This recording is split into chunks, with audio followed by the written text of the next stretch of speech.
8 minutes inside Reactor 2 at Fukushima Daiichi this week is just the first step in a long journey ahead there. Hey y'all, it's Dave here from Operation Save the Earth, and this is the FukuFriday Happy Hour Hangout for February 15th, 2019.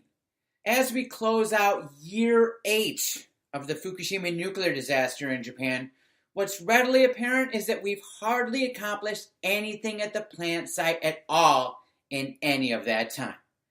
In the 2,898 days since the catastrophe began, all the so-called experts have managed to do is scrape up a few pebbles worth of melted nuclear fuel with no real plan of what to do with the untold tons of the material yet to be found in reactors 1, 2, and 3 at Fukushima Daiichi. You heard that right. After some fuel was finally found in reactor 2 last year, TEPCO commissioned a new robot to go down into the containment unit to assess how easy it may be to actually retrieve the radioactive material for disposal. This week, that robot spent 8 hours down in the hole, crabbed up a few pieces the size of pebbles, and set them back down. After this success, reports say that by next year, they plan on actually removing some of these pebbles as part of their long-term roadmap to cleaning up the mess. Seems to me at this rate, it'll be hundreds of years before they can get all the fuel out of there, and by then, who knows how much will sluice its way into the aquifer and the nearby Pacific Ocean. This is why Step 3 of the Operation Save the Earth 4-step plan, control and contain the situation at the plant, is going so poorly. TEPCO is still in charge there, and to me, it's like putting the dog in charge of the fire truck. Sure, it seems like a good idea until you realize that the dog doesn't know how to drive, let alone know how to put out a fire. That's what we're really dealing with at Fukushima Daiichi: incompetence. Remember this: Tokyo Electric Power Company, formerly a Yakuza-run organization, tried to withdraw altogether from the plant during the early days of the triple meltdown disaster in 2011. This is before Prime Minister Khan told them to nut up and shut up and get to work. Ever since 2011, TEPCO has been lying to the public, its shareholders, and the world about how much radiation has been released, how much damage is actually being caused, how many workers have actually been injured or killed on site, or how long it will actually take to fix things.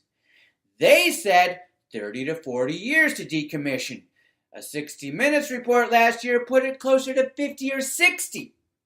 They say they have a plan. The IAEA says they do not. See our report 2 episodes ago about that. And yet, they are still in charge. What happened after Chernobyl? Did Rosatom stick around and do all the work badly for 30 years? Or did Gorbachev order the entire Soviet army to tackle the problem head on? Did they put everything off so that the disaster in Ukraine wouldn't hurt tourism for a sporting event? No. They threw bodies at the problem and got it done in 9 months. And again, here we are 8 years later, and where are we? Still at square one, playing with pebbles. I have not read any reports talking about how much radiation was read by this new robot or how that radiation affected the unit that was used. They'll save that info for much later, or maybe never. Who knows? It's TEPCO after all. Are you starting to get a sense of urgency yet?